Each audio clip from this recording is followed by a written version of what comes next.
semé d'avoine, récoltèrent 13 écoles, la pépinière, la ferme dans les champs au matin, nos frères ont su semer.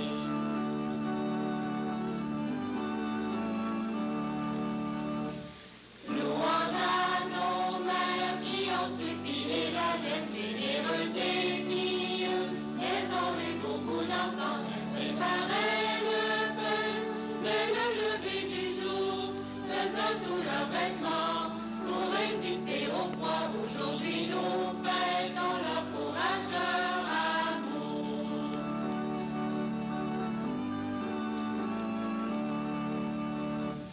Parents et amis, accourez le cœur joyeux pour venir festoyer à la gloire de nos aïeux. Il faut tous nous réjouir de nos vaillants pionniers qui se sont illustrés sur quelques lieux de terre avec leurs descendants. Partageons notre joie.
m'envoyer ça par en dedans, ça sort par en arrière. Eh, mais je sais pas faire pour rester ça, vous arriverez peut-être à quelqu'un un jour. Il y a un contrôle.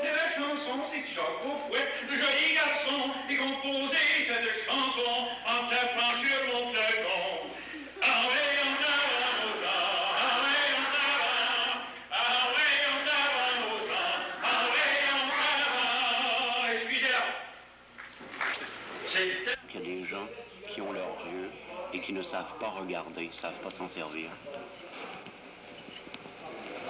Oui.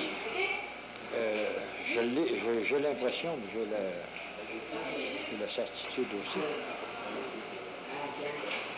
Seulement que, voyez-vous, les gens qui n'ont jamais souffert de la vue ne se rendent pas compte comment est-ce que c'est que ça peut être grand la vue. Eux autres, ils ne sont pas privés de... Ils ne souffrent pas de cécité. Pas s'en rendre compte, mais une personne qui est affectée de la vue, quand même peut être aveugle. Une personne qui a des défauts de ça rend beaucoup plus compte. C'est un Normandin que vers la liberté vit Carnaël aussi. Ils ont défriché le sol, ils sont repartis. Durant l'hiver trop froid, pour revenir ensuite, s'établir au grand rang, ils sont demeurés là pour les prochains 100 ans.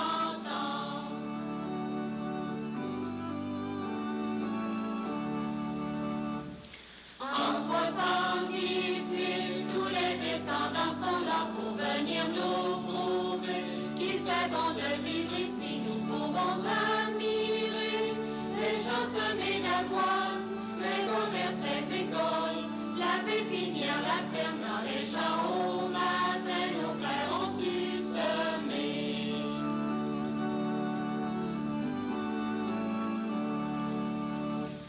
Louange à nos mères qui ont su filer la laine, généreuses et pieuses. Elles ont eu beaucoup d'enfants, elles préparaient le pain, mais le lever du jour faisait tous leurs vêtements pour résister au froid. Aujourd'hui nous fêtons leur courage, leur amour.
Merci beaucoup, Jeannet.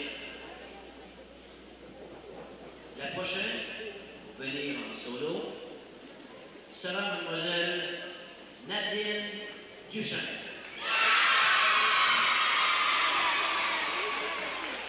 À noter, 3 de ces vedettes seront choisies.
troisième pour nous présenter son solo est mademoiselle Sandra McNichol.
Bravo et merci, Sandra.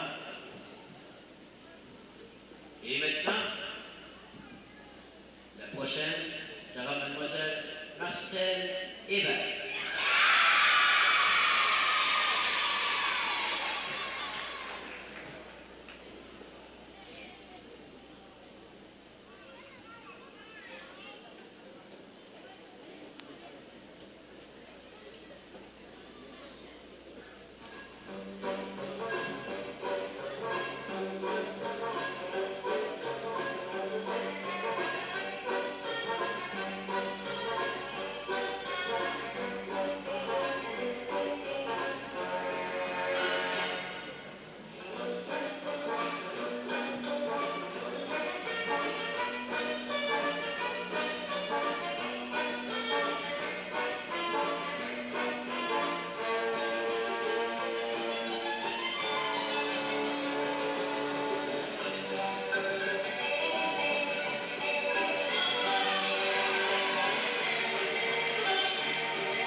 Bravo Marcel.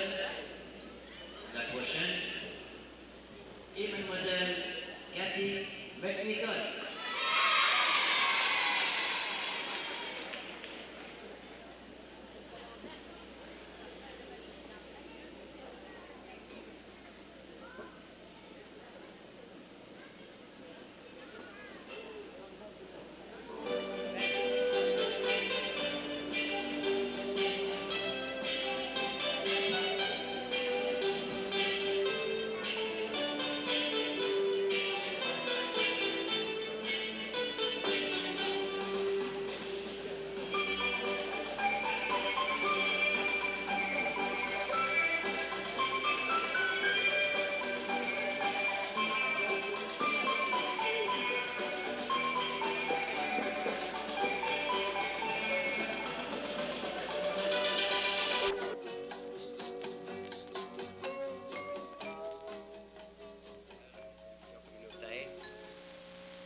Dans le domaine de l'éducation, nous avons voulu vous entretenir aujourd'hui, pendant quelques minutes, d'une question bien particulière. Nous avons profité du passage d'un spécialiste, ici, pour aborder cette question. Monsieur Luc Legault, spécialiste en orthophonie et en audiologie de l'Hôtel-Dieu de Chicoutimi, est passé justement dans le secteur aujourd'hui. Il a travaillé avec nos maîtres et il a accepté de venir faire quelques minutes à votre profit devant nos caméras. Dans nos écoles, les maîtres, à plusieurs reprises, ont constaté des problèmes de la parole, problèmes du langage, problèmes d'audition aussi. Nous connaissions de réputation M. Legault et le service de l'Hôtel-Dieu de Chicoutimi. Et M. Legault est venu cet après-midi s'entretenir avec une trentaine de nos maîtres. M. Legault, quels troubles rencontre-t-on le plus souvent dans le domaine de l'orthophonie, de l'audiologie? Si on pense aux problèmes de parole, c'est la raison de ma visite dans le Haut-du-Lac, justement aujourd'hui. Si on se déplace si fréquemment pour rencontrer des éducateurs, c'est justement parce que les problèmes de parole, on les trouve plus fréquemment chez les enfants. Et les enfants sont toujours d'âge soit préscolaire ou d'âge scolaire, ça va de soi. Alors, c'est pour ça qu'aujourd'hui, en fait, j'ai rencontré, à votre demande, une trentaine de professeurs. Les problèmes les plus fréquents qu'on peut rencontrer, je pense que ce sont surtout les troubles d'articulation. Vous connaissez tous, par exemple, des enfants qui vont dire un ça plutôt qu'un chat. Exemple, encore un tado au lieu d'un cadeau. Ainsi de suite. Ce sont des troubles qui sont vraiment très fréquents. Ce ne sont pas toujours des troubles sévères, si vous voulez, mais quand ils persistent, et quand on connaît aujourd'hui les nouvelles méthodes d'apprentissage de lecture et d'écriture, où les enfants doivent maintenant s'exprimer vraiment normalement et très tôt à l'école, je pense qu'il faut toujours s'occuper et ne pas sous-estimer ce genre de problème-là. Monsieur Legault, des exemples comme vous venez d'en donner, je sais qu'à la maison, même avant que l'enfant aille à l'école, on en perçoit de ces troubles. À quel âge faut-il s'inquiéter? À quel âge faut-il consulter un spécialiste pour un trouble de la parole de ce genre? Écoutez, je pense que la meilleure façon de voir les choses, c'est de se dire ceci. Les enfants commencent maintenant la maternelle à l'âge de 5 ans, je pense, oui. Le 1er octobre. Hein? C'est ça. Alors, je pense que vers l'âge de 4 ans, 4 ans et demi, quand un enfant ne parle pas encore normalement ou qu'on a vraiment de la difficulté à le comprendre, et là, il faut faire attention, les parents, souvent, ont beaucoup de facilité à comprendre un enfant qui parle mal. Mais quand une personne qui connaît peu l'enfant a de la difficulté à le comprendre, je pense que c'est suffisant comme motif, disons, pour consulter à ce sujet-là. Parce que l'enfant aura des problèmes, possiblement à la maternelle ou en première année. Alors, il vaut mieux profiter entre 4 ans et l'entrée à la maternelle pour consulter à ce sujet-là. Mais là, tantôt, je parlais des troubles d'articulation, ce sont les plus courants, mais il ne faut pas oublier aussi qu'il y a beaucoup d'enfants qui présentent d'autres problèmes plus sérieux, ceux-là encore. C'est sûr, en fait, je pense entre autres au retard de langage et de parole. Enfin, disons, l'enfant de 5 ans qui ne fait pas encore des phrases complètes, qui utilise encore, disons, des verbes à l'infinitif, qui n'utilise pas les pronoms, qui n'emploie pas de sujet ou des choses semblables. C'est des motifs vraiment importants pour consulter dans ces cas-là aussi. Oui. Il y a toute la question, naturellement, aussi de d'autres problèmes qui n'empêchent pas l'enfant de faire sa vie, mais qui peuvent lui nuire considérablement. Je pense en tout au bégaiement. Je pense que dans le cas du bégaiement, 2 choses à faire en passant, 2 conseils en passant. Il ne faut surtout pas intervenir auprès de l'enfant pour le corriger. Il ne faut pas demander à un enfant de parler plus lentement, de penser à ce qu'il va dire ou des choses semblables. Il ne faut absolument pas intervenir. Je pense que dès qu'on constate un bégaiement, il faut absolument consulter à ce moment-là. Je précise en passant qu'il est très normal que des enfants, par exemple, de 2 ans et demi à 3 ans, connaissent une période de bégaiement vers cet âge-là, vers 2 ans et demi. C'est ce qu'on appelle, nous, un bégaiement physiologique, un bégaiement normal. C'est que l'enfant, à cette époque-là, apprend à parler et répète soit des mots, soit des syllabes, mais uniquement pour s'amuser, oui. Par jeu. Oui. Il fait son apprentissage à ce moment-là. Alors, il ne faut pas intervenir. Il ne faut pas s'en occuper parce qu'on risque de garder l'enfant dans ce trouble-là. De le fixer dans un trouble semblable. Bon. Maintenant, si après quelques semaines, disons, ça se continue encore, à ce moment-là, on doit consulter. Bon.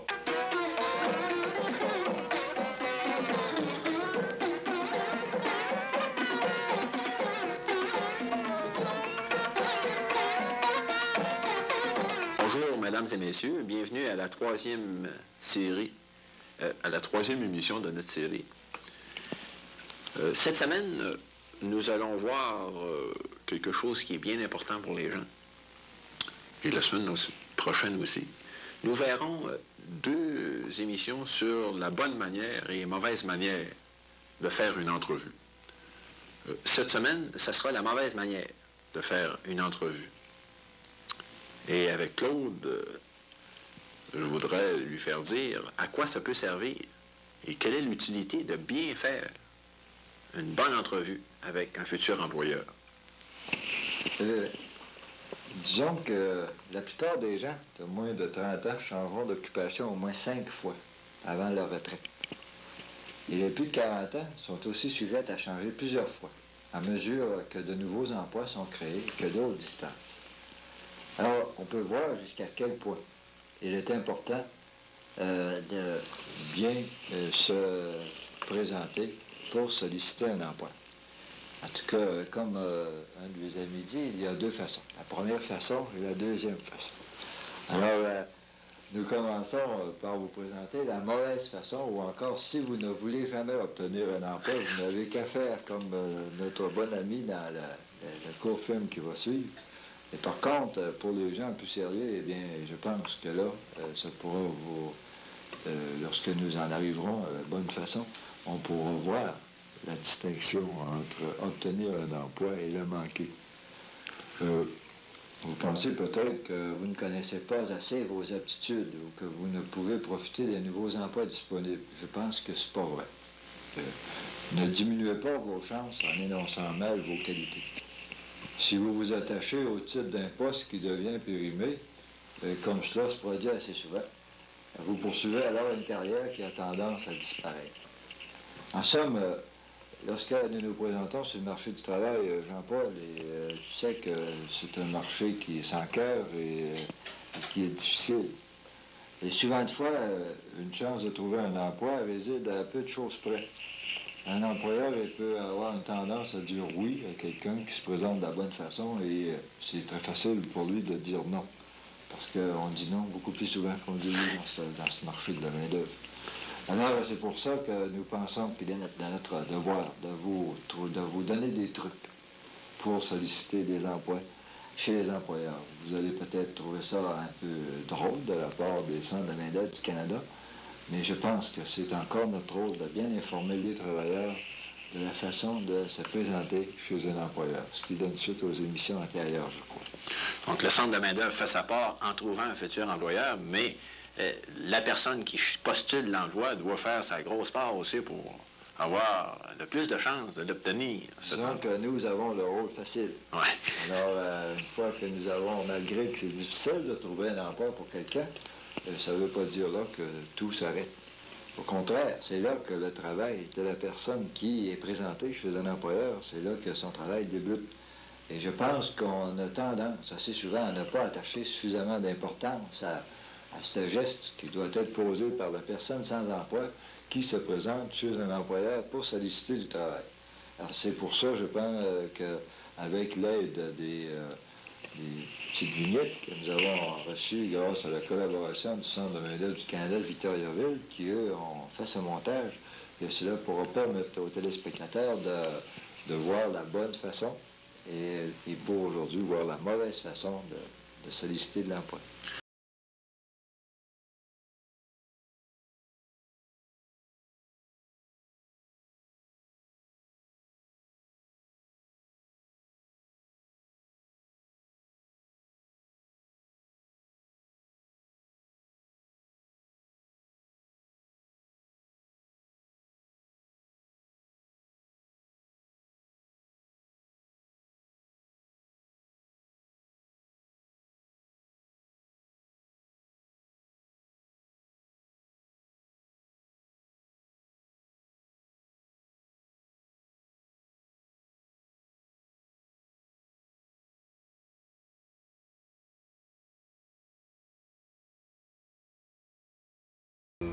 Après les nouvelles du secteur, vous verrez et entendrez le carnaval à Saint-Thomas, les affaires municipales à Saint-Thomas également, Et pour terminer, la retraite de 30 jours avec Monseigneur Roland Potvin, curé de Normandin. Les travaux pour la construction de la polyvalente de Normandin reprendront le 15 mars. On a déjà effectué le déblaiement du terrain et on s'apprête maintenant pour l'excavation et les travaux de fondation. Les dames de la Féas de Gérardville invitent toute la population à un bal qui se tiendra le 20 mars en la salle Paquette de Gérardville. Le prix d'entrée sera de 5 $ par couple. La robe longue n'est pas exigée et toute autre tenue de soirée sera acceptée. Les cartes sont en vente et il faut s'adresser à Mme Albert Thibault à 258-3700 et Mme Robert Vigneault à 257-3543. Les dames de la Féas veulent de plus remercier l'association de chasse et pêche de Gérardville pour leur collaboration en acceptant de reporter une partie du tournoi de Petuche au lendemain. Ainsi, le tournoi arrêtera à 6 h samedi soir pour reprendre le dimanche matin. Pour le bénéfice, je dis bien, des auditeurs du Canal 4, notre collaboratrice, Mademoiselle Marie-Marthe Frigon, a recueilli les informations suivantes. Le déblaiement de la ville de Montréal représente actuellement 28 millions de dollars, ce qui fait équivaloir à 250 000 $ pour chaque pouce de neige tombée. Les records d'accumulation va au parc des Laurentides avec 200 pouces de neige. Le lac Saint-Jean a eu environ 115 pouces, tandis que certaines villes d'Abitibi s'en tirent, eux, avec 56 pouces. Les Montréalais et les autres estiment que le printemps peut maintenant arriver. Le grand cirque ordinaire s'en vient. Il sera à Normandin le mercredi 24 mars prochain pour y représenter une pièce extraordinaire, T'es pas tanné, Jeanne d'Arc. Cette pièce a obtenu un succès considérable à Montréal et partout au Québec. Nous vous invitons donc à réserver votre soirée du 24 mars prochain à 8 h. Pour obtenir vos billets, veuillez téléphoner à l'école secondaire à 274-2813. Depuis quelque temps, M. Fernand Plourde, maire d'Albanel, multiplie les déclarations fracassantes au sujet de la télévision communautaire. Ainsi, vendredi le 5 mars dernier, jour de tempête, on pouvait entendre la nouvelle suivante sur les ondes de la station radiophonique CHVD de Dolbeau. En terminant, une déclaration du maire Fernand Plourde d'Albanel qui nous a fait part hier de sa désapprobation concernant la télévision communautaire du secteur Normandin-Dolbeau-Albanel. Celle-ci aurait tenu dernièrement une assemblée des commerçants à Albanel et aurait émis d'inviter le maire Fernand Plourde, lequel possède 2 commerces. M. Plourde s'est dit contre cette formule de la télévision communautaire qui va ainsi quêter chez les marchands. C'est une taxe indirecte, a-t-il dit, alors qu'à peine 25% de la population, selon lui, du secteur est rejointe par le câble. Je voudrais bien qu'on m'invite, devait-il ajouter, pour leur faire connaître ma façon de penser. Notons qu'il est fort probable que M. Plourde profite de la séance du Conseil des comtés lundi à Robertval pour faire d'autres déclarations à ce sujet. C'était Jean-Claude Saint-Pierre, je vous ai parlé pour CGMD Chibougamau et CHVD Dolbeau, qui ont donné une fois de plus priorité à l'information. Et maintenant, pour faire suite, pour sa part, l'Étoile du Lac, en page 23 de sa dernière édition, rapporte que durant une réunion du Conseil régional de développement, le préfet du comté, M. Louis Bouchard, a cru bon se vanter les mérites de la télévision communautaire. M. Plourde, toujours aussi bouillant, quitte alors la salle après avoir déclaré « C'est bien, Monsieur le préfet, tenez votre opinion, quand vous serez tanné, vous démissionnerez et on vous réengagera. » Par ailleurs, M. le maire Plourde affirme que la télévision communautaire impose une taxe indirecte, alors qu'à peine 25% de la population est reliée au câble. Que Monsieur le maire d'Albanel, je dis bien, soit contre la télévision communautaire, cela est son droit le plus strict.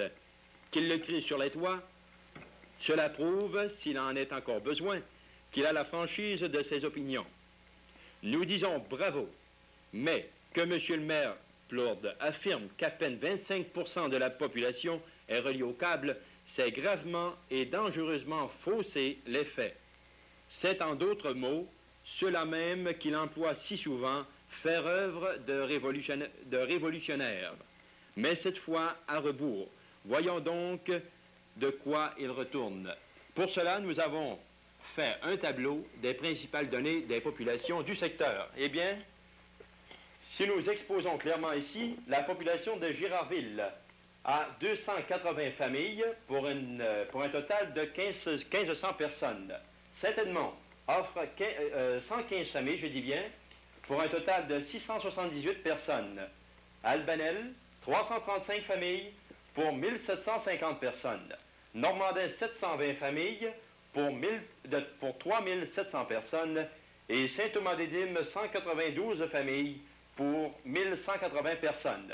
Le total des familles pour le secteur est de 1642 et le total des personnes équivaut à 8808 personnes.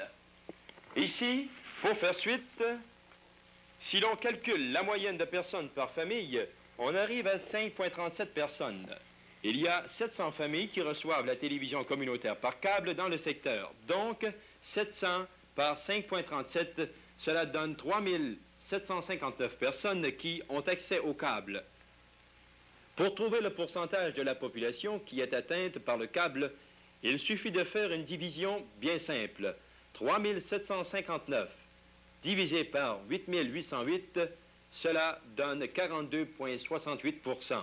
Conclusion, si M. Plourde vous dit qu'à peine 25% des gens reçoivent la télévision communautaire, vous pourrez lui répondre avec le sourire que près de 43% de la population reçoit cette télévision communautaire. D'autre part, M. Louis-Ovid Bouchard, maire de la paroisse de Normandin, a été réélu lundi préfet du comté Lac-Saint-Jean-Ouest pour une 10e fois. M. Joseph-Arthur Gué, maire de Saint-Félicien-Paroisse, a été réélu sous-préfet. Le maire Joseph-Arthur Tremblay de Roberval-Paroisse a été réélu premier délégué, tandis que le nouveau maire de Chambord-Paroisse accède au poste de 2e délégué. Mme Gérard Boivin de Normandin continuera d'œuvrer comme secrétaire de l'organisme. La motoneige est un sport très goûté chez nous. Elle a valu des heures innombrables de plaisir bien canadien à tous ses adeptes. Pourtant, elle est aussi la cause d'un grand nombre d'accidents dont plusieurs furent tragiques. C'est ainsi que M. Bernard Tremblay, originaire de Normandin, a connu une mort atroce la semaine dernière. Dimanche, le 1er mars, 2 citoyens d'Albanel, messieurs Jean-Guy Lavoie et Ghislain Gaudreau, ont subi des blessures assez sérieuses alors que leurs véhicules ont donné l'un contre l'autre au chantier de messieurs Jean-Charles Boucher et Joe Girard, où des courses avaient été organisées. Le carnaval de Saint-Thomas-des-Dymes a connu pour sa part une tragédie non moins grave, alors que l'autoneige conduite par M. Paul-Yvon Martel a descendu de banc de neige sur la route pour aller donner sur l'automobile de M. Jean-René Fortin de Normandin. De tout ceci, il serait bon de retenir que le plaisir va de pair avec la prudence. Eh bien, mesdames, messieurs, le Canal 4 vient de vous présenter quelques bulletins d'information et revenez-nous la semaine prochaine, même poste, même heure. Ici, en passant, nous aimerions faire appel à la population pour tous les corps publics qui veulent faire connaître leur déroulement de la semaine. Vous n'avez seulement qu'à téléphoner au Canal 4, soit à Mlle Marie-Marthe Frigon ou M. Ghislain Deschênes. Eh bien, mesdames, messieurs, le Canal 4 vient de vous présenter la rétrospective de la semaine. D'ici là, au revoir et à la semaine prochaine.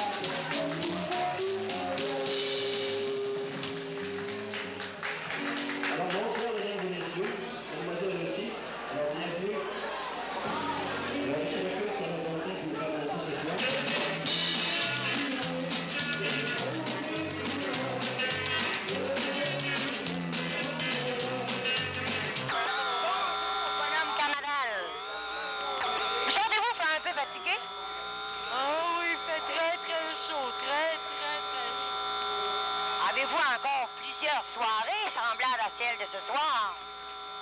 Sûrement une autre soirée. Sûrement une, demain soir, demain après-midi. Alors, est-ce que tous les gens, toutes les populations vous acceptent comme on vous accepte ce soir? L'accueil est très chaleureux partout. Ah, c'est gentil, Madame Carnaval. Est-ce que vous... quels sont vos amis, à l'exception de vos duchesses et des reines? Quels sont vos autres genres d'amis? Tous ceux qui participent au carnaval sont mes amis. Félicitations, bonhomme Carnaval.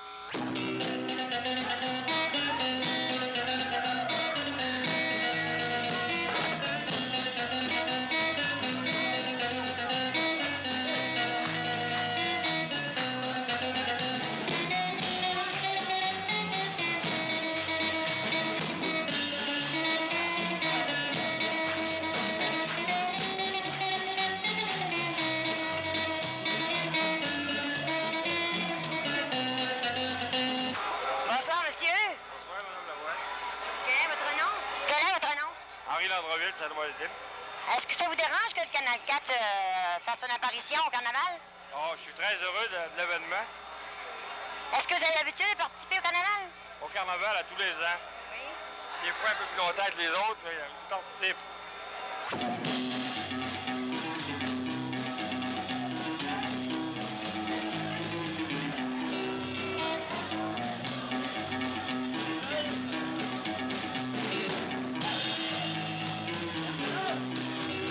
Bonsoir, monsieur.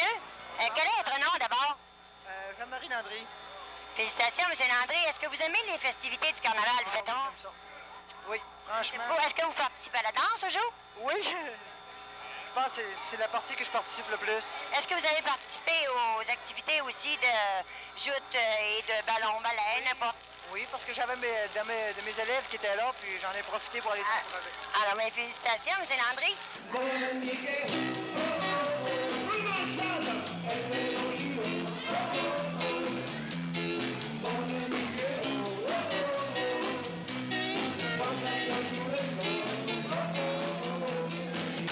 Bonsoir, mademoiselle. Bonsoir, Madame Lavoie. Je crois reconnaître la reine 1970. Oui, en effet, c'est moi. Félicitations encore une fois. Est-ce que vous attendez de perdre votre titre? Oui, je m'attends de perdre mon titre parce que je crois qu'un an, c'est assez pour une reine. Puis, ça me fait pas peur de laisser un autre parce que je suis sûre qu'elle va faire un excellent travail.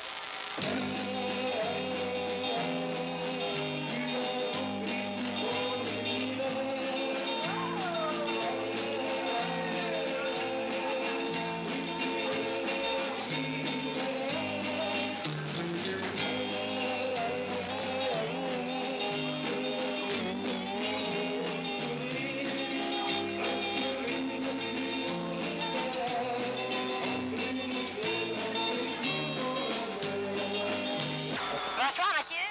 Bonsoir. Vous êtes monsieur? Jean-Louis Gilbert. Qu'est-ce que vous faites ici comme responsable? Beaucoup de tard. Je suis président des loisirs Saint-Thomas. Est-ce que vous avez participé cet après-midi au joutes? Oui, à tout et partout, tout en même temps. Beaucoup d'ouvrages. Est-ce que les festivités comblent vos désirs? Oui, ils dépassent même mes désirs.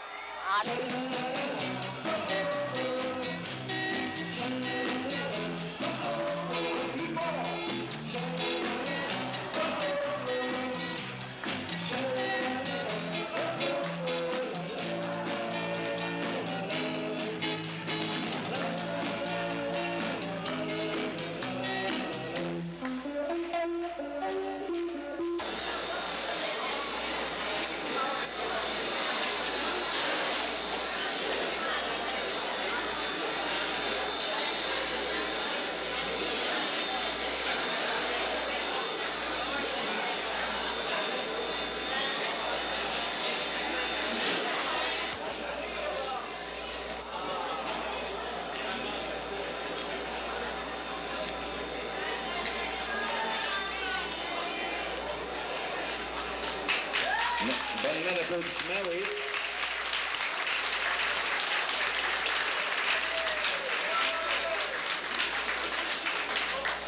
C'est la reine pour l'an 1971, en la personne de Mademoiselle Monique Landry. Félicitations.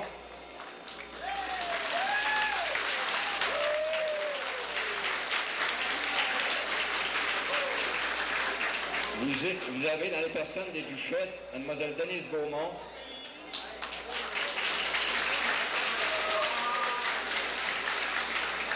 à droite de Sa Majesté, Liz Pocket,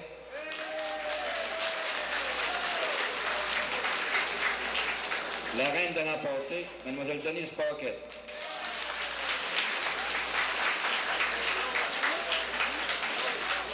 Félicitations à vous tous. Merci.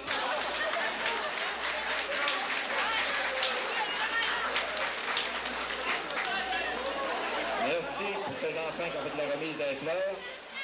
Franchement, j'aurais aimé que la strate soit bien haut en train de voir ce petit couple. Il fait vraiment comique.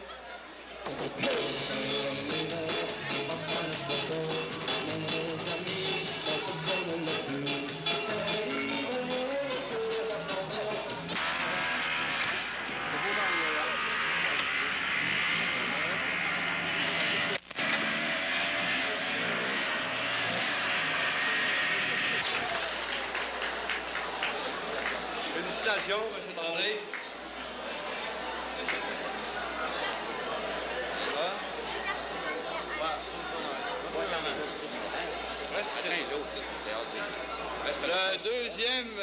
Le deuxième, M. Jean-Marc Simard. M. Jean-Marc Simard. Un jeune homme de 8 ans aussi. M. Jean-Marc Simard.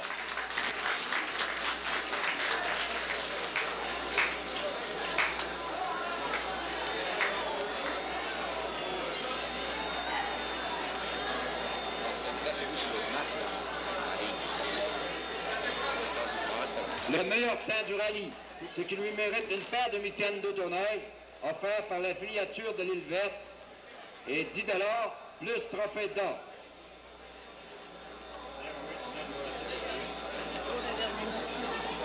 Félicitations, Rory.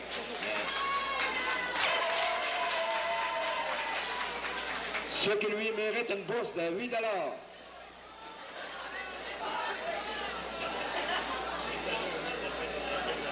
Félicitations, Will. 8 gagnants chez les hommes.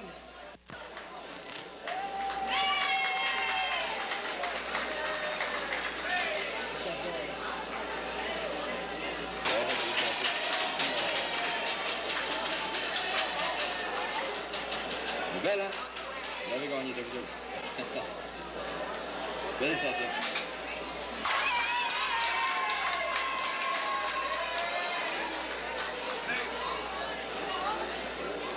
Pourquoi ça va te le donner? T'étais maline pas mal. Gros chicane. Félicitations, Candide.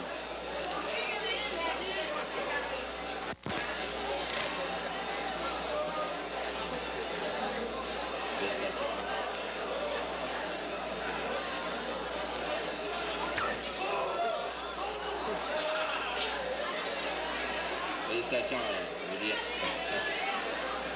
Félicitations. Bonsoir, monsieur. Quel est votre nom? Yvon Girard. Vous êtes d'un Normandin, vous? Oui, c'est un Normandin. Je vois que vous êtes gagnant d'un trophée. Dites-moi donc à quelle compétition? Ah, mais je méritais ça en motoneige cet après-midi, ici à Saint-Thomas, lors d'une compétition. Je suis rentré en première position. Alors, je félicite, monsieur Girard. Hein? Merci, madame. Merci bien. Bonsoir, monsieur. Saint-Thomas. Saint-Thomas. C'est ton nom? Jean d'Arbeau. Dites-moi, à quelle occasion avez-vous gagné d'une... J'ai gagné à l'occasion du rallye de Saint-Thomas-de-Dieppe, carnaval. Qu'est-ce que c'est que... à quelle compétition, déjà? Compétition du rallye. Ah. Course de skidoo. Bon, félicitations, Régent. Merci beaucoup. C'est fameux. Moi, quel est votre nom d'abord? Thibault, M. Thibault. Je viens remplacer M. Girard, Marcel Girard, qui a remporté la 3e position dans la classe A. En quelle compétition? Dans la classe A, la catégorie 340 et en montant. Ah bon. Je félicite, monsieur. C'est M. Girard, merci. Bonsoir, mademoiselle. Quel est votre nom? Boucher. Vous êtes de? Girardville. Dites-moi, à quelle compétition êtes-vous gagnante? De ballon-ballon. Félicitations, mademoiselle. Une équipe formidable. Bonsoir, mademoiselle. Quel est votre nom? Yolande Bernard de Saint-Edmond. Dites-moi, à quelle compétition êtes-vous gagnant de trophée? Je fais la course de requête après-midi. Oui, mes félicitations. Merci. J'ai battu 2 gars. 2 gars. Alors, les femmes sont formidables. Les femmes, même je étais toute seule, mais je me suis réétoffée. J'ai battu 2 gars pareil. C'est très bien, je vous félicite, mademoiselle. Merci. Bonsoir. Bonsoir, Monsieur Gilbert. Oui, c'est bien ça. De Normandin. Oui. Dites-moi, expliquez-moi qui vous représentez ici ce Disons soir. que je suis peut-être mal placé pour parler de ceux que je représente. Je représente le hockey, puis oui. Tout le monde qui me voit doit se demander comment ça se fait que c'est moi qui représente le hockey, puis oui. Mais disons que les participants à cette heure-ci sont au lit. Alors, il reste des parents pour les représenter ici. Ils sont en repos pour... Disons que je verrai à réunir toute l'équipe qui est venue ici à Saint-Thomas. En passant, je remercierai ceux de Saint-Thomas qui nous ont invités à venir participer au carnaval. Et je pense que les jeunes étaient très heureux de venir ici. En même temps, bien, disons que je les réunirai et que je leur ferai part de ce qu'ils ont gagné ici à Saint-Thomas. Alors, M. Gilbert, j'ai vu jouer votre équipe. Depuis, oui, vous avez une équipe formidable. Merci. Merci à beaucoup l'an de votre prochain, participation. j'espère. C'est très bien. Merci.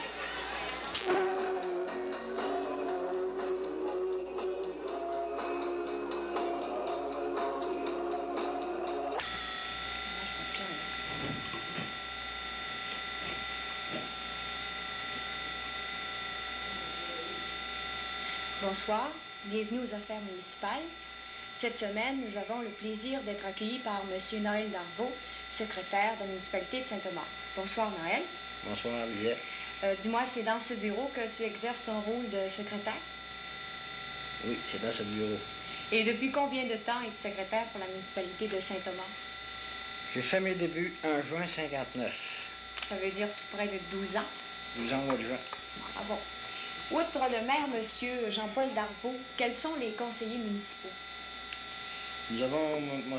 Lionel Fortin au siège numéro 1, Dominique Quentin au siège numéro 2, Julien Martel au siège numéro 3, Jean-Paul Barreur au siège numéro 4, Léo McNicol au siège numéro 5, Patrick Bédot au siège numéro 6.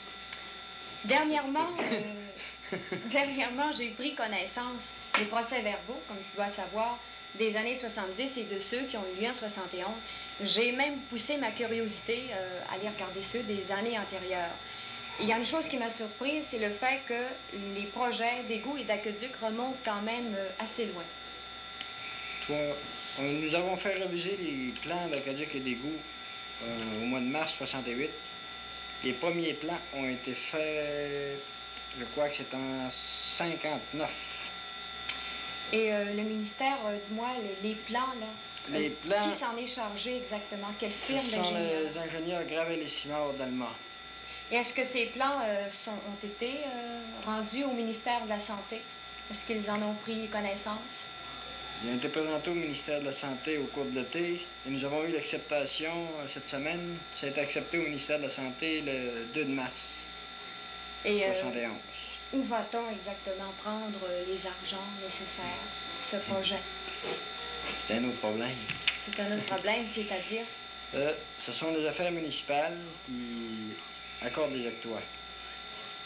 Le maire, M. Jean-Paul Darvaux, doit rencontrer le ministre et le sous-ministre des Affaires municipales dans la semaine du 18 mars 1971 à ce sujet. Donc, nous aurons des nouvelles, j'imagine, d'ici peu? Nous devrions avoir des nouvelles pour la séance du mois d'avril. Espérons qu'ils seront favorables. Ces projets d'aqueduc et d'égouts représentent une dépense de combien environ? Une minute. On répète plus. 381 726 piastres et 52 cents. Ah bon. Et est-ce que ce sont les seules dépenses qui doivent être encourues? Ou si il y en aura d'autres? Il y a encore la vente des devantures qui appellent. Le conseil fait la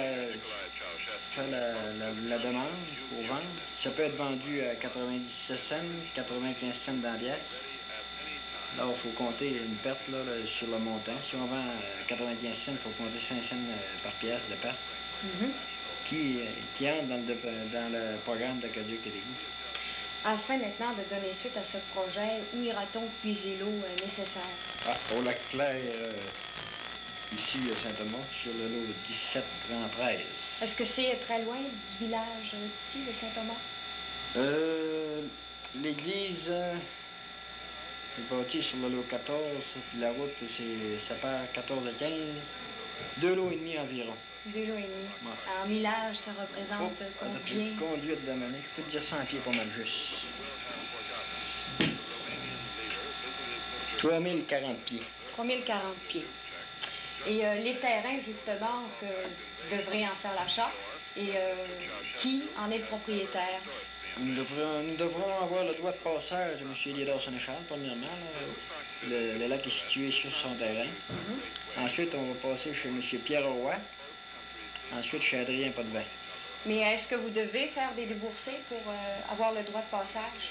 Le conseil doit prendre arrangement avec ses propriétaires. Et c'est toujours, ça se trouve à être compris, j'imagine, sur la somme de tout à l'heure? Il n'y a pas d'argent de compris dans le moment pour ça, sur le plan. Et d'après le procès verbal du 3 août 1970, la municipalité de Saint-Thomas devra rendre le service d'égout et d'aqueduc au moulin d'Arvaux, produit MP. Oui. Est-ce que, à la suite de quoi? Il y aura une entente avec la compagnie Produits Forestiers MP si nous lui rendons les services, quoi. Le conseil prendra une entente avec la compagnie ou les représentants de la compagnie pour leur charger tant par année, 1500 ou 2000 $ par année, je sais pas. Là. Le montant que le conseil jugera bon dans le temps. Est-ce que les produits MP vous ont demandé aussi? Oui, c'est sur demande de la compagnie que nous avons fait faire une conduite d'amener supplémentaire pour aller au moulin. Pour les autres, ils ont besoin surtout d'eau pour la protection contre les incendies.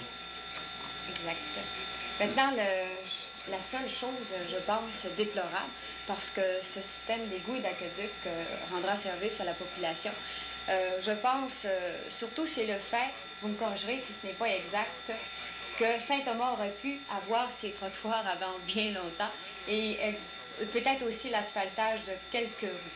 On m'a dit que les argents, vous auriez pu les avoir, mais qu'on attend justement que le système d'égout et d'aqueduc soit terminé. Est-ce que c'est vrai? Est-ce que ces argents ont été conservés dans le même but s'il y a lieu? Nous avons eu une promesse de subvention, une ou deux promesses même, je crois, à l'heure actuelle. Je pense que nous avons 2 promesses de subvention, une de 5 600, une de 5 000.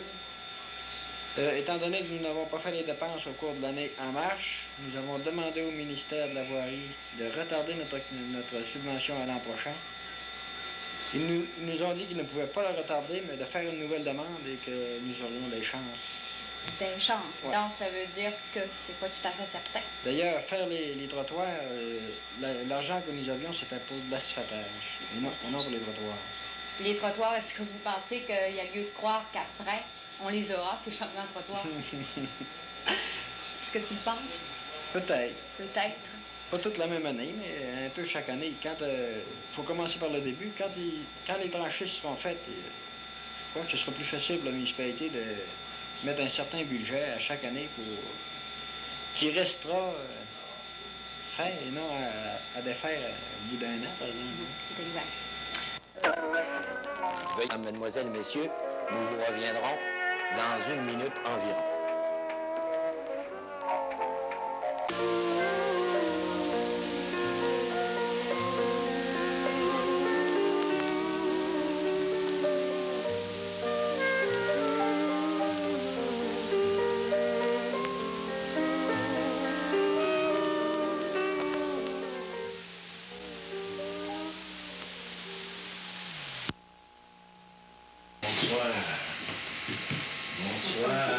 Salut Gilles.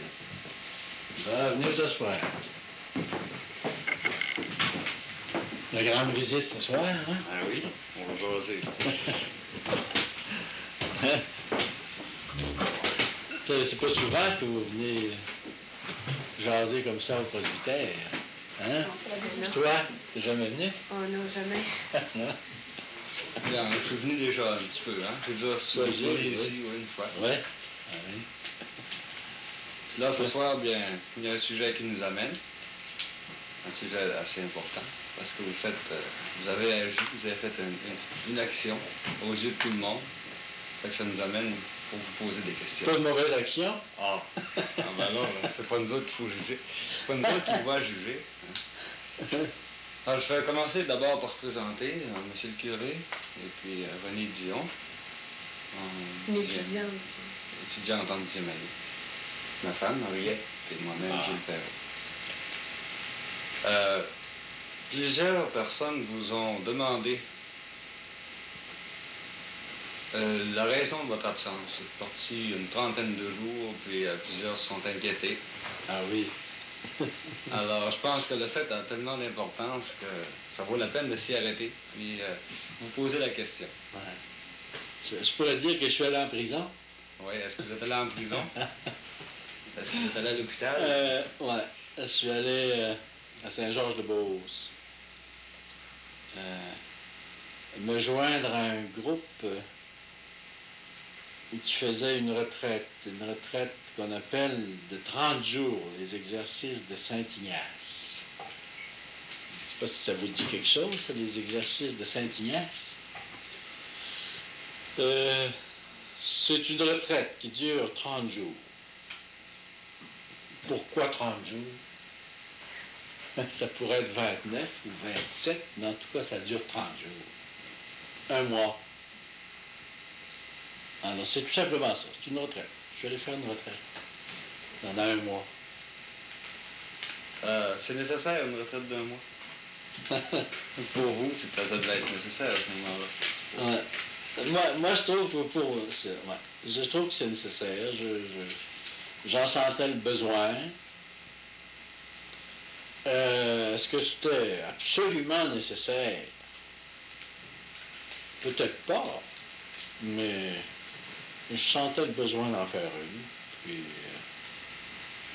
je regrette pas de l'avoir fait. Qui était présent à cette retraite? Seulement les prêtres ou... Ah non, on était seulement 3 prêtres. Et il y avait un frère, une dame mariée, 5 laïcs, puis les religieux. On était 17 en tout.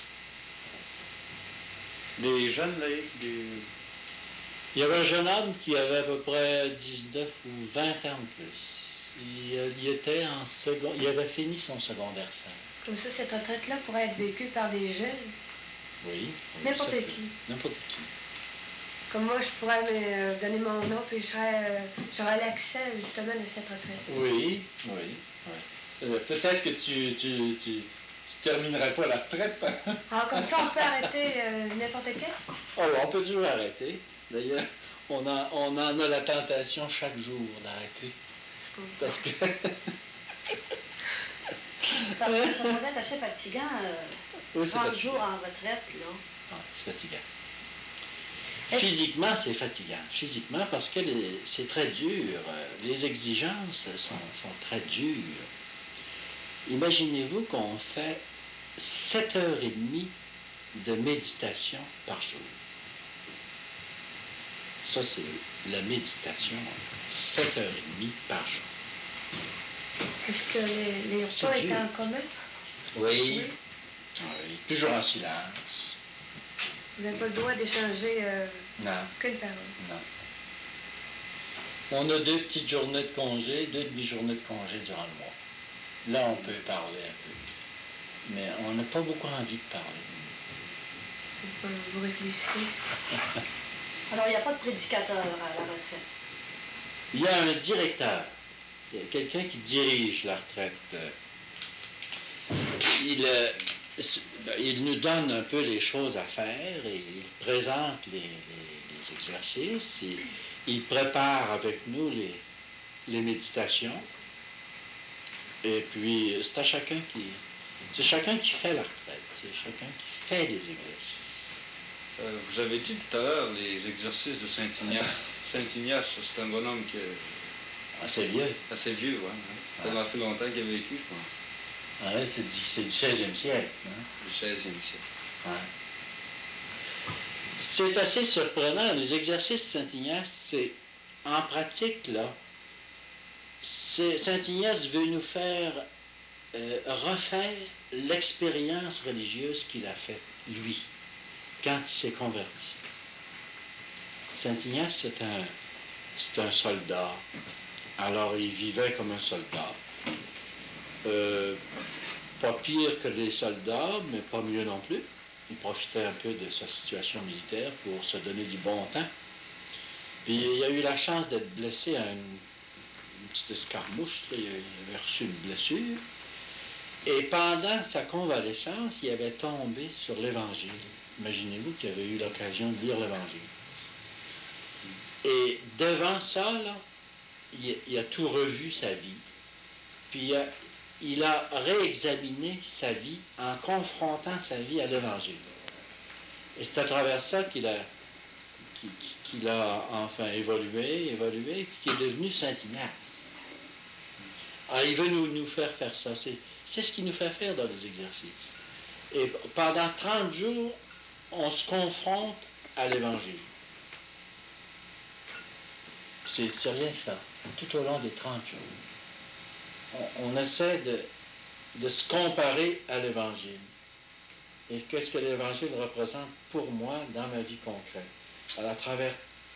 Alors de sorte qu'on repasse tout l'Évangile, à partir du début de la naissance du Seigneur jusqu'à son ascension.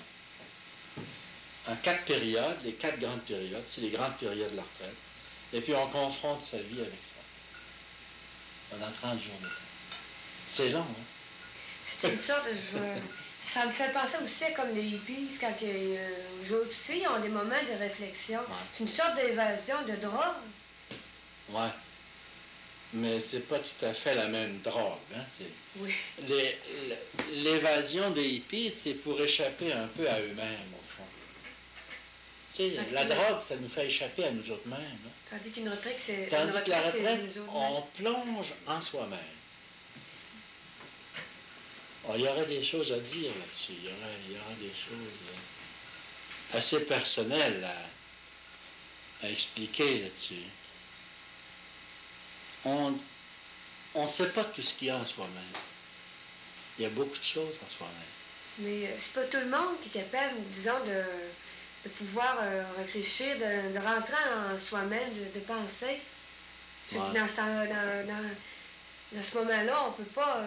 c'est pas tout le monde qui peut vivre cette expérience-là. Non, on n'est peut-être pas tous prêts à la vivre. Hein? Mais je pense que fondamentalement, on aurait tout ce qu'il faut pour la vivre, mais on n'est pas tous prêts à la vivre. Hein? Enfin, ça prend une espèce de préparation. Mais si on venait à bout de descendre en soi-même, là, on découvrirait peut-être qu'on découvrirait tout ce qu'on attend, puis qu'on ne sait pas où trouver. On le trouverait en soi-même. Mais une retraite de même, est-ce que tu comprends ce que je veux dire? voulais dire. Ouais. Mais comme ça, d'abord, c'est trouver le moment de pouvoir la vivre, cette retraite. Ouais. Il faut être curé, hein? Je sais pas. Parce que j'imagine qu'il doit en avoir. Moi-même, la première réflexion, je me suis dit, bien, ça ressemble à du temps perdu, ça, 30 jours de temps.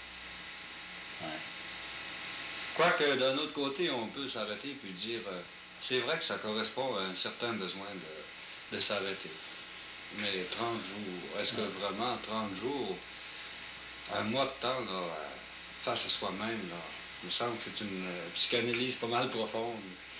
Oui, c'est certainement un effort très grand de plonger en soi-même. Mais si on veut aller au bout de soi-même, puis vraiment faire cette plongée en soi, ça prend un certain temps. On n'arrive pas du premier coup. Il faut créer une espèce de climat intérieur qui nous permet de faire cette descente en soi-même. Puis à ce moment-là, quand on a réussi ça, mon vieux, on voit beaucoup plus clair les yeux fermés que les yeux ouverts. Ça, c'est peut-être mystérieux ce que je te dis là. Je sais pas si tu peux comprendre un peu ce que je veux dire. C'est assez... On voit de façon beaucoup plus claire les choses quand on a les yeux fermés, quand on a les yeux ouverts. Mais est-ce que ça serait pas profitable aussi d'échanger avec les autres? Comme là, c'est un moment de se renfermer. Si on s'ouvre, si on essaie de discuter sur ces sujets-là avec d'autres personnes, je crois qu'on peut retirer un profit. Ouais, je pense que tu as raison un peu. Puis c'est peut-être une des choses là que, à mon point de vue en tout cas, je considère comme une faiblesse de cette forme de retraite-là, d'être trop individuel et de ne pas permettre suffisamment le partage de ce qu'on vit ensemble. Ça m'apparaît un peu... Moi, si j'avais quelque chose à dire là-dedans, j'essaierais, en tout cas, des formes de partage à travers ça. Parce qu'aujourd'hui, la vie, c'est assez... on vit d'un siècle de grande vitesse. Fait que nous, les jeunes, méditer pendant 1h30, je crois pas que c'est facile. Tu viendrais peut-être à bout. Hein? À force de... faut se concentrer sur le sujet. Oui. Est-ce que vous avez eu des moments de discussion avec les autres membres de l'équipe? Ah, on a seulement à la fin. Seulement à la fin. Un peu dans les journées de relâche qu'on a les 2 après-midi. Mais très peu, là, chacun a des petites choses à faire. Il faut faire des petits achats, puis il faut aller en ville, puis tout ça. Mais à la fin, on a fait un retour sur le mois. Et ça n'a pas été très fort, parce que je pense qu'on n'était pas préparé à faire cet échange-là, ce retour ensemble. On a vécu pendant 30 jours tout seul, une expérience très, très dense, puis on n'a pas pris l'habitude, ou enfin, on n'a pas appris à la communiquer. Puis à la fin, ça a été assez superficiel, l'échange. Ici, là, c'est M. le curé, pour nous autres, c'est M. le curé qui est allé faire une grande retraite. Ouais. Alors, ça nous apparaît, disons, quelque chose qui appartient uniquement à la foi. Ben, en tout cas, vu que c'est M. le curé qui l'a fait, c'est parce que... C'est une démarche de foi. Oui. Ouais. Est-ce que c'est uniquement ça, bien sûr? Il y a de l'humain là-dedans, d'après vous. Est-ce que c'est nécessaire à quelqu'un qui n'aurait pas la foi, par exemple, de faire un arrêt comme ça? Oui. Ouais. Là, je pourrais te dire... Je vais te répondre sur 2 plans, ou enfin, je vais essayer de diversifier ma réponse. Tu parles de nécessité. Je pense que c'est une nécessité de s'arrêter de temps en temps dans la vie, même au simple plan humain. Quand on a une entreprise qui est importante, on fait des revisions de l'entreprise de temps en temps, puis on s'arrête, puis on revoit tout ça, puis on fait la comptabilité des livres, puis on demande si ça marche ou si ça ne marche pas. Ça, au plan humain, c'est bon. Au plan de la vie humaine comme telle, là aussi, je pense que c'est bon. D'ailleurs, dans les écoles, on le fait un peu, ça. Oui. On le fait un peu, parce qu'il y a une nécessité de voir où on en est rendu dans l'évolution humaine. Mais c'est pas un moment de réflexion en nous autres. C'est un temps d'arrêt. Hein? C'est un temps d'arrêt. Alors, au plan humain, c'est nécessaire. Ça, c'est nécessaire de faire un arrêt. Maintenant, au plan chrétien, c'est aussi nécessaire de faire de ces arrêts de temps à autre dans sa vie. Maintenant, est-ce que c'est nécessaire de les faire sous cette forme-là et avec cette intensité-là? Là, c'est différent. C'est peut-être nécessaire pour un, mais pas pour l'autre. Ça dépend de chacun un peu. Il y a un peu le mystère de chacun qui joue à travers ça. Pour ce qui me concerne, moi, je trouvais ça nécessaire. Pour moi. Je ne voudrais pas dire que c'est nécessaire pour tout le monde. Ça, c'est chacun qui est capable de voir à son affaire. Est-ce que c'était la première fois que vous alliez à une retraite de ce genre-là? C'est ma deuxième. Imaginez-vous, c'est dur à un curé. C'est dur. C'est dur à convertir. Hein? Avez-vous l'intention d'en faire une autre? Non, j'ai pas l'intention d'en refaire encore une autre comme celle-là. Je pense que là, j'ai... En tout cas, j'espère ne pas en avoir besoin encore. Mais c'est la deuxième. Ça fait 10 ans, après 10 ans. Faisait-elle dans cette retraite-là, faisait-elle dans un endroit spécial? Non, une maison ordinaire pour ses retraites, pour des retraites. C'est même pas une maison de retraite, c'est un étage du couvent des religieuses hospitalières à Saint-Georges-de-Beauce. On est dans leur couvent. On a un étage de leur couvent qui est trop grand, et alors ça sert aussi. Parce que présentement, il y a plusieurs maisons de retraite qui se ferment, je pense. D'un autre côté, si on regarde les orientaux, ben, il y a le nirvana, puis le yoga, c'est rendu une pratique assez répandue, même parmi nous. Il y en a plusieurs qui suivent des cours de yoga, tout ça. C'est tout de même, disons, un moyen de se retrouver, ça, cette façon-là. Oui, c'est un signe que c'est encore valable, ces choses-là. Maintenant, faut accepter aussi, il faut dire aussi que peut-être qu'on a abusé, je dirais, dans le passé. On a abusé dans le sens qu'on a trop donné comme nécessaire des initiatives comme celle-là qui relèvent un peu de chacun. Vous aviez dit tout à l'heure, la retraite que vous avez faite, c'était une confrontation avec l'Évangile. Ouais. Saint-Ignace, qui vivait au 16e siècle, avait une évangile là, traduite, peut-être pas aussi purement qu'aujourd'hui. Oui, c'est vrai. Et c'était compris comme des Français comprenaient, mais c'était pas compris comme les Hébreux l'ont vécu, par exemple, comme la communauté chrétienne qui commençait l'a vécu. Ouais. Aujourd'hui, on retourne davantage à ça. Alors, est-ce qu'à ce moment-là, la confrontation pourrait peut-être pas être meilleure ou en tout cas changer un peu? C'est ce qui fait que faut sortir de Saint-Ignace un peu. Et puis, faut aborder l'exégèse actuelle, puis se servir de toutes les découvertes qu'on a faites sur l'Évangile. Parce que Saint-Ignace n'avait pas ça. Hein? C'est très simpliste, la présentation de l'Évangile de Saint-Ignace. Ouais. Comme dans ce temps-là, on n'en connaissait pas plus. Hein, alors actuellement, les exégètes nous donnent beaucoup de richesses qu'on n'avait pas découvert encore dans l'Évangile et qui servent. On s'en sert aussi. Ils s'en servent un peu, mais à mon point de vue, pas encore assez. Ils sont trop esclaves de la présentation matérielle telle que Saint-Ignace le donne. Pour moi, c'est un peu... Il s'attache à des détails. Ouais. Qui seraient un peu superflus. C'était pas superflu dans ce temps-là, mais on a mieux que ça. Ouais.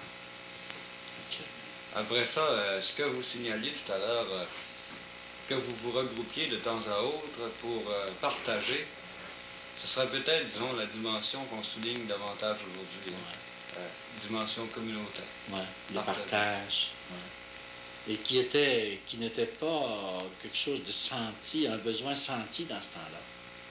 On vivait de façon plus individuelle. Alors qu'aujourd'hui, on sent, comme tu disais, un besoin partagé. Hein, puis moi-même, je le sentais aussi. Je l'ai fait remarquer au responsable, là.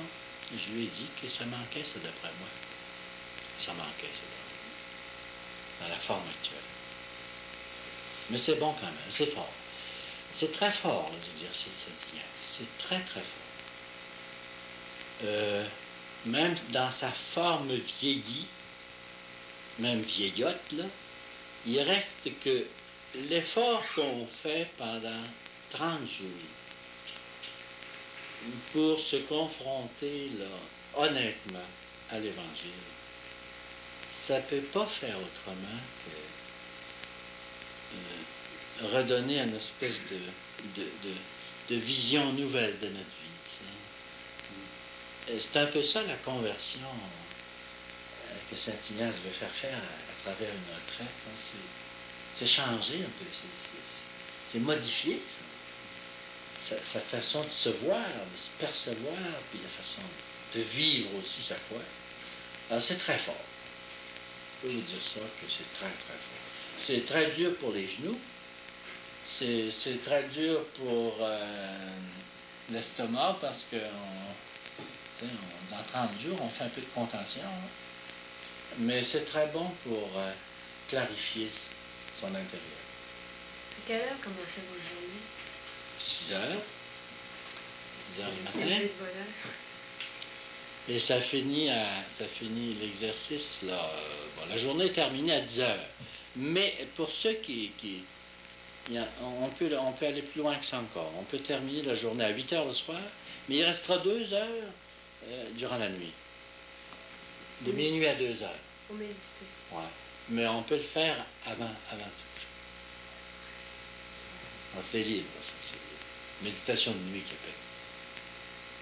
J'en ai pas fait. Parce que quand je me lève la nuit, je suis plus capable d'endormir. Alors maintenant que le temps commence à s'écouler, si on essaie de résumer, disons que qu'est-ce qui nous a amené ici, c'est le fait que j'ai été parti. De parti 30 jours, ça a été avec un besoin humain et en même temps un besoin de foi. Ouais. De vous retrouver. Parce qu'au fond, c'est une espèce d'éparpillement à la longue. Dans notre travail, on s'éparpille. Et là, vous vous retrouvez face à vous-même et vous vous confrontez face à l'Évangile. Est-ce que ça pourrait résumer, disons, votre retraite? Ouais. Pour essayer d'être plus dans la ligne de l'Évangile. Pour essayer de se réaliser chrétiennement de façon plus authentique. C'est ça, au fond, c'est pas autre chose. Alors, à ce moment-là, ça vous donne aussi plus de responsabilité. Si vous savez davantage que vous êtes chrétien, ça vous oblige plus à vous engager. Oui, ça. J'espère que l'avenir le démontrera. Oui.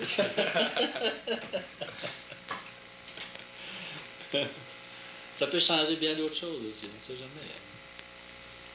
Alors, il peut arriver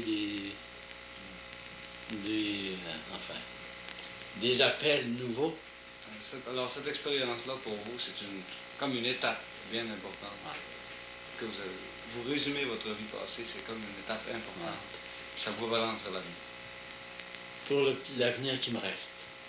Et de cette façon, on peut trouver le calme aussi, disons, je veux dire, un calme, point de vue, la paix. Vous pouvez la trouver? Oui. Parce que là, vous êtes quasiment obligé de rentrer en vous-même. Ça fait que c'est de cette façon-là que vous pouvez la trouver. Ouais. Ah oui, c'est sûr. C'est enrichissant. C'est sûr. C'est sûr. C'est un des fruits de la retraite, la paix, ça, d'ailleurs. C'est vraiment un des fruits de la retraite, la paix. C'est beaucoup la paix. Alors, monsieur le curé, de même que... Ça m'a fait plaisir. J'espère que je ne vous ai pas gagné à faire une retraite de 30 jours tout de suite comme ça. Hein? Il ne restera à ceux qui veulent, cependant, de suivre votre témoignage. Ceux qui veulent. Dans les formes qu'ils voudront. Libre à eux.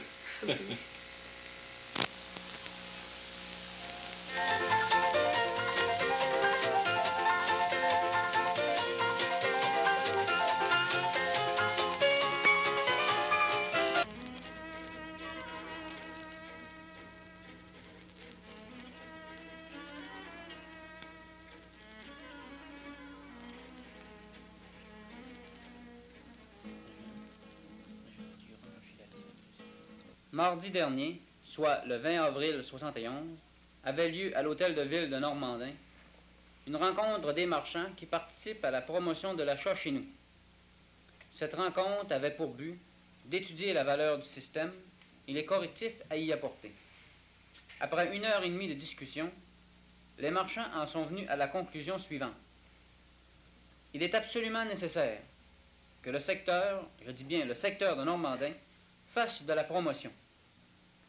Le système qui a été organisé par la télévision communautaire est valable. Les marchands souhaitent que tous ceux qui ont un commerce participent à la promotion, car selon eux, ça doit être l'affaire de tout le monde, et non pas seulement de quelques-uns. Les marchands demandent au public de réclamer leur billet de participation, et ceci toujours à chaque dollar d'achat. De notre côté, c'est-à-dire nous qui avons organisé la promotion, nous demandons à la population du secteur de Normandin de comprendre le geste des marchands, de comprendre qu'ils font un effort en participant à la promotion. Vous direz peut-être qu'ils participent à la promotion, mais ça leur rapporte. Bien sûr, mais ceci peut également augmenter leur commerce. Et en augmentant leur commerce, ça leur donne le pouvoir de vous donner un meilleur service. Si vous comprenez la valeur profonde du système, vous ne pourrez pas vous empêcher d'encourager ceux qui y participent et de demander aux autres qui ne participent pas d'entrer dans le système et de faire eux aussi un effort pour maintenir et activer le commerce. À cette même rencontre des marchands, il a été convenu que la remise du 100 $ se ferait en même temps que le tirage du billet pour la semaine qui commence. C'est pourquoi, cette semaine, vous voyez à mes côtés M. Jules Roy, de l'épicerie Roy de Normandin. M. Roy remettra à Mme Germain Marcil le chèque de 100 $. Le billet gagnant a été tiré parmi les billets qui ont été donnés chez M. Jules Roy. Alors, M. Roy, en quelques instants, va remettre à Mme Marcil le billet de 100 $. Alors, Mme Marcil, si vous voulez venir nous trouver. Ça fait plaisir pour notre pays marchand qui participe à la cochenille pour vous remettre ce chèque de 100 $. Merci beaucoup. Félicitations. Félicitations, Mme Marcil. On espère que peut-être un autre jour, vous gagnerez encore 100 $. Je ne pourrais pas voler le tour aux autres, mais si ça arrive, ça me fera plaisir. Sûrement. Bonjour, madame. Alors, vous avez dû voir la figure de M. Frigon qui est avec nous. Alors, comme on a l'habitude de le faire depuis le début, c'est une personnalité du secteur de Normandin qui a fait le tirage. Alors, aujourd'hui, M. Frigon va procéder au tirage d'un autre billet et faire un autre gagnant. Alors, M. Frigon, si vous voulez aller vers le baril. Excusez, on va fermer.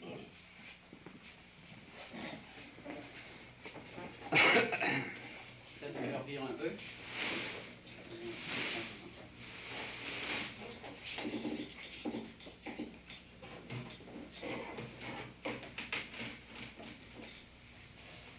Le numéro gagnant, 91776. Numéro 91 776. Merci, M. Frigon. Je vais prendre votre place.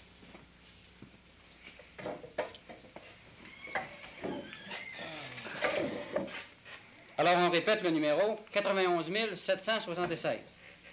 Donc, la semaine prochaine, il y aura certainement quelqu'un du secteur pour venir réclamer 100 $.